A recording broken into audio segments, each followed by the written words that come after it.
شهر رمضان الذي أنزل فيه القرآن هدى للناس وبينات من الهدى والفرقان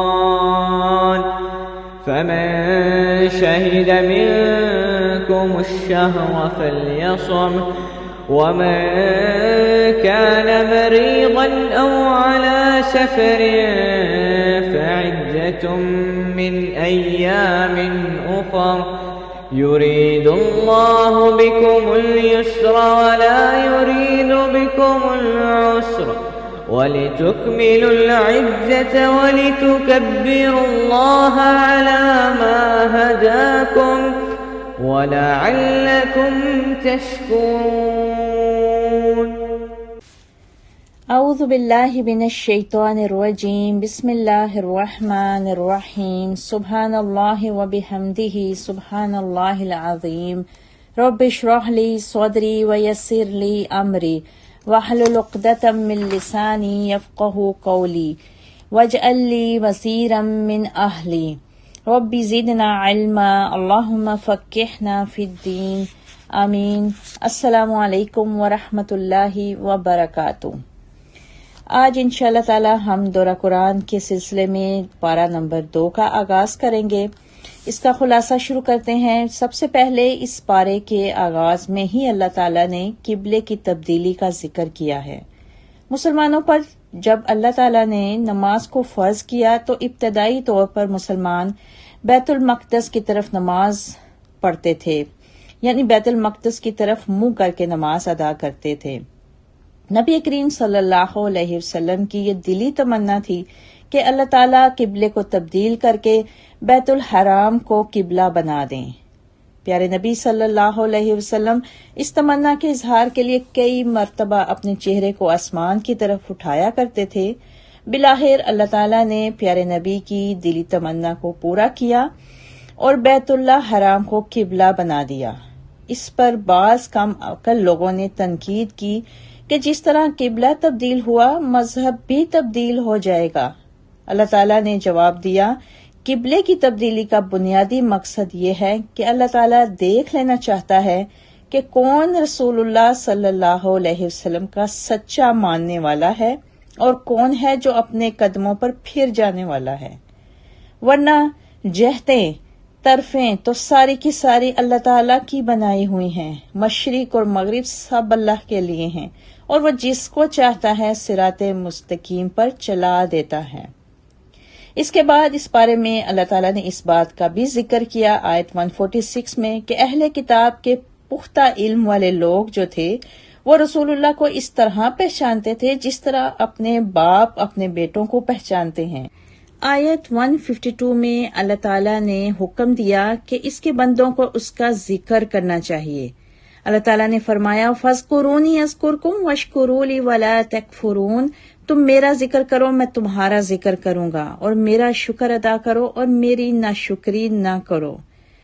اس کے بعد اس پارہ میں اللہ تعالیٰ نے اپنے مومن بندوں کو مخاطب ہو کر کہا، اے ایمان والو صبر اور نماز سے مدد حاصل کرو، بے شک اللہ صبر کرنے والوں کے ساتھ ہیں۔ یا ایھا الذین آمنوا استعینوا بالصبر والصلاۃ ان اللہ مع الصابرین۔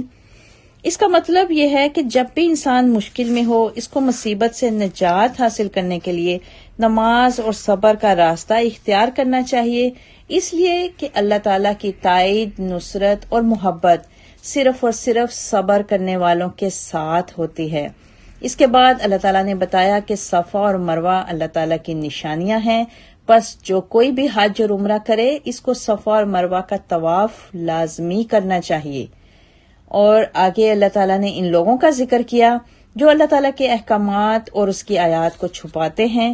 اللہ تعالیٰ نے ارشاد فرمایا، ایسے لوگوں پر اللہ اور لعنت کرنے والوں کی لعنت ہے، یعنی ایسے لوگ اللہ کی رحمت سے محروم رہیں گے۔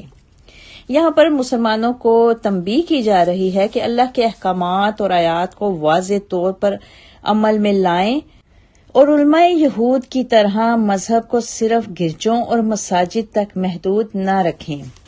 اس کے بعد اللہ تعالیٰ نے اس بات کا بھی ذکر کیا کہ بے شک زمین و آسمان کی تخلیق میں اور دن اور رات کے آنے میں اور سمندر میں بحری جہازوں اور کشتیوں کے چلنے میں کہ جن کی آمد و رفت میں انسانوں کے لیے بہت سے فائدے ہیں، اور آسمان سے بارش کے اترنے میں اور مردہ زمینوں کو زندہ کرنے میں اور زمین پر آباد ہر قسم کے چوپایوں میں اور ہواؤں کے چلنے میں اور آسمان اور زمین کے درمیان مسخر بادلوں میں نشانیاں ہیں۔ کن کے لیے؟ عقل والوں کے لیے، کہ وہ ان نشانیوں کو دیکھیں اور دیکھ کر اپنے خالق اور مالک کو پہچانیں۔ اس کے بعد آیت 177 میں اللہ تعالیٰ نے حقیقی نیکی کی طرف اشارہ کیا۔ لیس البر ان تولوا، اللہ تعالیٰ نے کہا کہ حقیقی نیکی یہ ہے کہ انسان کا اللہ تعالیٰ کی ذات، یوم حساب، تمام انبیاء اور ملائکہ پر پختہ ایمان ہو، اور وہ اللہ کی رضا کے لیے اپنے مال کو خرچ کرنے والا ہو، نماز کو قائم کرنے والا ہو، زکوٰۃ کو صحیح طریقے سے ادا کرنے والا ہو، وعدوں کو پورا کرنے والا ہو، اور تنگی اور کشادگی میں صبر کرنے والا ہو، اور جس میں یہ تمام اوصاف ہوں گے وہی حقیقی متقی ہوگا، یعنی اللہ کا خوف کرنے والا اور اللہ سے محبت کرنے والا ہوگا۔ آیت 178 میں قانون قصاص اور دیت بتایا گیا ہے۔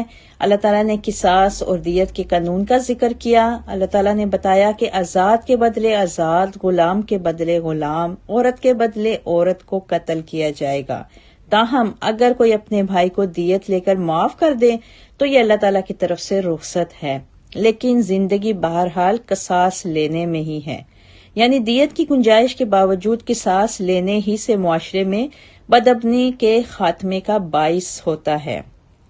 183 آیت میں روزوں کی فرضیت کا حکم آ گیا۔ اللہ تعالیٰ نے رمضان المبارک کے روزوں کی فرضیت کا ذکر کیا اور مسافروں اور مریضوں کو اس بات کی رخصت دی ہے کہ اگر وہ رمضان کے روزے نہ رکھ سکیں تو وہ بعد میں کسی وقت اپنے روزوں کو پورا کر لیں۔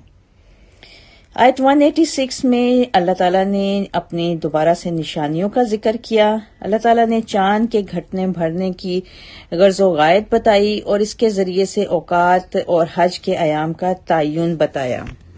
آیت 197 میں اللہ تعالیٰ نے آداب حج بتائے۔ فَلَا رَفَثَ وَلَا فُسُوقَ وَلَا جِدَالَ، اللہ تعالیٰ نے بتایا کہ حج میں بے حیائی، لڑائی اور جھگڑے والی کوئی بات نہیں ہونی چاہیے، اور یہ بھی کہا کہ حاجی کو زاد راہ کی ضرورت ہے اور سب سے بہترین زاد راہ تقوی ہے۔ اس کے بعد اللہ تعالیٰ نے کہا کہ بعض لوگ دعا مانگتے ہیں کہ اللہ تعالیٰ ہمیں دنیا میں بہترین دے، جبکہ بعض لوگ جو ان کے مقابلے میں بہتر دعا مانگتے ہیں وہ کہتے ہیں ربنا آتنا فی الدنیا حسنہ وفی الآخرۃ حسنۃ وقنا عذاب النار، اے پروردگار ہمیں دنیا میں بھی بہترین دے اور آخرت میں بھی بہترین دے، اور ہمیں آگ کے عذاب سے بچا، آمین۔ پیارے نبی صلی اللہ علیہ وسلم کا عمل مبارک بتاتا ہے کہ سورہ بقرہ کی اس آیت کی دعا بکثرت مانگنے سے دنیا اور آخرت کی بھلائیاں حاصل ہوتی ہیں انشاءاللہ تعالی۔ اس کے بعد آیت 208 میں گزشتہ امتوں کی تکلیفوں اور مصیبتوں کا ذکر کیا گیا ہے۔ اس بارے میں اللہ تعالیٰ نے بتایا کہ جن کو ایمان لانے کے بعد تکالیف، مصائب اور زلزلوں کا برداشت کرنا پڑا، اللہ تعالیٰ نے اہل ایمان کو سابقہ امتوں کی تکلیفوں سے اس لیے آگاہ کیا تاکہ ان کے دلوں میں یہ بات راسخ ہو جائے کہ جنت میں جانا آسان نہیں، بلکہ اس کے لیے تکلیفیں اور آزمائشوں کو برداشت کرنا پڑے گا۔ مؤذن رسول صلی اللہ علیہ وسلم حضرت بلال رضی اللہ تعالیٰ عنہ فرماتے ہیں کہ انسان نے اللہ کی جنت کو کیا سمجھا ہے؟ ایک انسان بازار جاتا ہے تو ایک مٹی کے برتن کو بھی ٹھوک بجا کر خریدتا ہے، تو کیا اللہ اپنی اتنی بڑی اور اتنی خوبصورت جنت کو ایسے ہی انسانوں کے حوالے کر دے گا؟ یقیناً اس کے لیے انسان کو تگ و دود، محنت اور تکالیف اور آزمائشوں سے گزرنا پڑے گا۔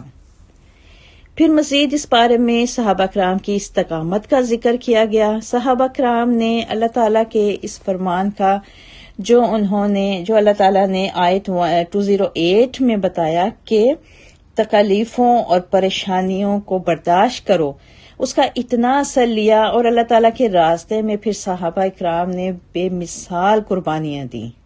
حضرت بلال رضی اللہ تعالیٰ عنہ کو ہرا کی تپتی ہوئی سرزمین پر لٹایا گیا، تپتی ریت پر اس کی کمر کو جھلسایا گیا اور ان کے سینے پر بھاری پتھر کو رکھا گیا۔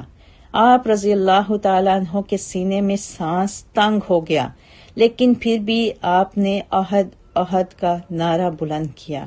حضرت سمیہ کی مثال ہمارے سامنے ہے، ان کو ظلم کا نشانہ بنایا گیا۔ ابو جہل نے ان کے جسم کے نازک حصوں پر نیزوں کی انی کو مارا اور ستم پر ستم کہ آپ کی ایک ٹانگ کو ایک اونٹ کے ساتھ اور دوسری ٹانگ کو دوسرے اونٹ کے ساتھ باندھا گیا، پھر ایک اونٹ کو ایک طرف ہانکا گیا اور دوسرے اونٹ کو دوسری طرف ہانکا گیا۔ سمیہ کا وجود چرچرایا اور 2 ٹکڑوں میں تقسیم ہو گیا۔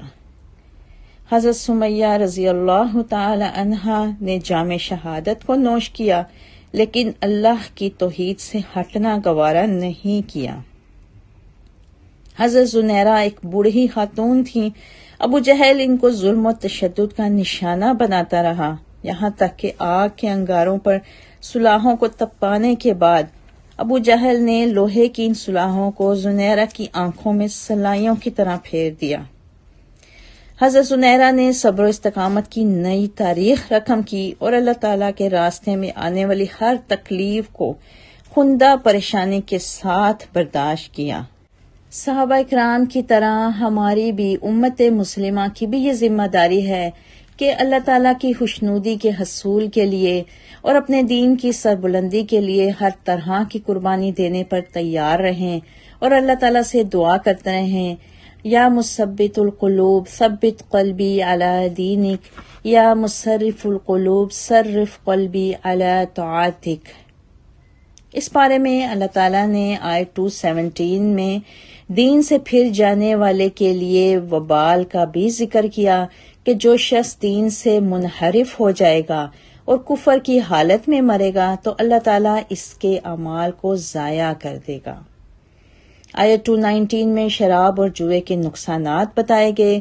یہ شراب کے سلسلے کا پہلا حکم نازل ہوا تھا، اس میں ابھی شراب حرام نہیں ہوئی تھی۔ شراب اپنے تیسرے حکم میں جا کے حرام ہوئی، لیکن اس بارے میں اللہ تعالیٰ نے شراب اور جوئے کے متعلق بتایا کہ گو ان میں بعض فائدے والی باتیں بھی ہیں، لیکن ان کے نقصانات ان کے فائدے سے زیادہ ہیں، اس لیے بنی نوع انسان کو اس سے اجتناب کرنا چاہیے۔ آیت 261 میں حیض کے متعلق اور طلاق کے متعلق مسائل بتائے گئے۔ اللہ تعالیٰ نے ناپاکی کے ایام میں عورتوں سے اجتناب کا حکم دیا اور طلاق کے مسائل کو بھی بیان کیا کہ طلاق کا اختیار مرد کے پاس 2 دفعہ ہوتا ہے۔ اگر وہ 2 مختلف اوقات میں طلاق دے دے تو اپنی بیوی سے رجوع کر سکتا ہے، لیکن اگر وہ تیسری طلاق بھی دے تو پھر رجوع کی کوئی گنجائش نہیں رہتی۔ آیت 232 میں رضاعت اور عدت کے مسائل بتائے گئے۔ اللہ تعالیٰ نے رضاعت کی مدت کا ذکر کیا کہ عورت اپنے بچے کو 2 برس تک دودھ پلا سکتی ہے۔ اس کے بعد اللہ نے بیوہ کی عدت کا ذکر کیا کہ بیوہ عورت کو چاہیے 4 مہینے اور 10 دن تک عدت پوری کرے۔ اس کے بعد اگر وہ کہیں اور نکاح کرنا چاہے تو اس کو مکمل اجازت ہے۔ اللہ تعالیٰ نے نمازوں کی حفاظت کا بھی ذکر کیا کہ تمام نمازوں خصوصاً درمیانی یعنی عصر کی نماز کی حفاظت کرنی چاہیے۔ آیت 246 میں بنی اسرائیل کا واقعہ بیان کیا گیا۔ اللہ تعالیٰ نے بنی اسرائیل کے حوالے سے ایک واقعہ بیان فرمایا ہے۔ بنی اسرائیل کے لوگ حضرت موسیٰ علیہ السلام کے انتقال کے بعد اپنے نبی جناب شموئیل علیہ السلام کے پاس آئے اور ان سے عرض کی کہ ہمیں ایک ایسے بادشاہ کی ضرورت ہے جس کی قیادت میں ہم جہاد کریں۔ جناب شموئیل علیہ السلام نے کہا کہ اللہ تعالیٰ نے آپ کے لیے جناب طالوت کو بادشاہ بنا دیا ہے۔ بنی اسرائیل کے لوگوں نے اعتراض کیا کہ طالوت ہمارا بادشاہ کیوں کر بن سکتا ہے جبکہ اس کے پاس مال کی فراوانی نہیں ہے۔ جناب شموئیل نے فرمایا کہ بنی اسرائیل کے اس اعتراض کا کوئی فائدہ نہیں۔ اللہ نے تم کو اس کو تم پر فوقیت دی ہے اور اس کو علم اور طاقت میں بڑھا دیا ہے۔ یہاں یہ بات بھی ہمیں پتہ چلتی ہے کہ ہم حکومت کی اہلیت اور قیادت کے انتخاب کے لحاظ سے علم اور طاقت کی اہمیت زیادہ ہے، جبکہ مال ایک ثانوی سیکنڈری حیثیت رکھتا ہے۔ اس کا سبب یہ ہے کہ علم تنازعات اور اشیاء کی حقیقت تک پہنچنے میں ایک کلیدی کردار ادا کرتا ہے، اور طاقت کے ذریعے درست فیصلہ کرنے اور اس کو نافذ کرنے میں آسانی پیدا ہوتی ہے۔ مسلمان معاشروں کے موجودہ زوال کا ایک بہت بڑا سبب قیادت کا غلط انتخاب بھی ہے۔ آج مسلمان اہل علم و دانش کے بجائے صاحب سرمایہ دار لوگوں کے انتخاب کو ترجیح دیتے ہیں، جس کی وجہ سے معاشرے میں اخلاقی اقدار کے فروغ کی بجائے ایک مادہ پرستی کا راستہ ہموار ہوتا ہے۔ اللہ تعالیٰ کے نبی حضرت شموئیل علیہ السلام نے بنی اسرائیل کو یہ بھی بتایا کہ جناب طالوت کو اللہ تعالیٰ کی تائید ہوگی، اور ان کی حکمرانی کے منجانب اللہ ہونے کی نشانی یہ ہے کہ وہ آپ کو ایسا تابوت پیش کریں گے جس میں اللہ تعالیٰ کی طرف سے دلوں کو سکون دینے والے لوازمات اور موسیٰ علیہ السلام اور ہارون علیہ السلام کے ترکہ کا کچھ حصہ موجود ہوگا، اور اس تابوت کو فرشتوں نے اٹھایا ہوگا۔ اتنی بڑی نشانی کو دیکھ کر بنی اسرائیل کے لوگ طالوت کو اپنا قائد اور رہنما ماننے کے لیے تیار ہو گئے۔ اس کے بعد اللہ تعالیٰ نے فرمایا کہ جناب طالوت اپنے لشکر کے ساتھ اللہ تعالیٰ کے راستے میں جہاد کے لیے روانہ ہوئے تو راستے میں ایک نہر تھی۔ جناب طالوت نے اپنے لشکریوں کو حکم دیا کہ وہ نہر سے گزرتے ہوئے ایک مٹھی سے زیادہ پانی پینے سے احتراز کریں۔ آپ نے فرمایا جو ایک مٹھی سے زیادہ پانی لے گا وہ ہم میں سے نہیں ہوگا۔ ان کے لشکریوں کی اکثریت پانی دیکھ کر صبر نہ کر سکی اور انہوں نے جی بھر کر پانی پی لیا۔ جب لشکر کفار سے مڈ پھیر ہوئی تو جی بھر کر پانی پینے والے کفار کی افرادی قوت اور وسائل دیکھ کر حوصلہ ہار بیٹھے، جبکہ پختہ ایمان رکھنے والے افراد نے کہا کتنے ہی گروہ جو تعداد میں تھوڑے تھے بختوں پر اللہ کے حکم سے غالب آئے، اور اللہ صبر کرنے والوں کے ساتھ ہیں۔ جب طالوت کے لشکر سے ٹکراؤ کا وقت آیا تو اہل ایمان نے دعا مانگی، اے ہمارے رب ہم پر صبر نازل فرما اور ہمارے قدموں کو مضبوط فرما اور ہمیں کافروں پر غالب فرما۔ ربنا افرغ علینا صبرا وثبت اقدامنا وانصرنا علی القوم الکافرین۔ اور پارے کے آخر میں اللہ تعالیٰ نے لشکر جالوت پر طالوت اور اس کی جماعت کو غالب کر دیا، اور طالوت کے لشکر میں موجود جناب داؤد علیہ السلام نے جالوت کو قتل کر دیا۔ بعد ازاں اللہ تعالیٰ نے داؤد علیہ السلام کو حکومت عطا فرمائی۔ طالوت کے واقعے میں ہم سب کے لیے ایک بہت بڑا سبق یہ ہے کہ اگر مسلمان پوری عالم کے استقامت کا مظاہرہ کریں تو اللہ تعالیٰ ان کی مدد بھی فرمائے گا اور کافروں کو ان کے مقابلے میں مغلوب بھی کرے گا۔ اللہ تعالیٰ سے دعا ہے کہ اللہ تعالیٰ دوسرے پارے کے ان تمام مضامین کو ہمیں سمجھنے کی توفیق عطا فرمائے اور ان سے حاصل ہونے والے سبق پر ہمیں عمل کرنے کی بھی توفیق اور صلاحیت عطا فرمائے۔ آمین یا رب العالمین۔ وآخر دعانا ان الحمد للہ رب العالمین۔ سبحان ربک رب العزت عما یصفون وسلام علی المرسلین والحمد للہ رب العالمین وما علینا الا البلاغ۔ اللهم بارك لنا في رجب وشعبان وبلغنا شهر رمضان اللهم بارك لنا في القرآن العظيم وانفعنا بهدي سيد المرسلين وثبتنا على الهدى والصراط المستقيم اللهم بارك لنا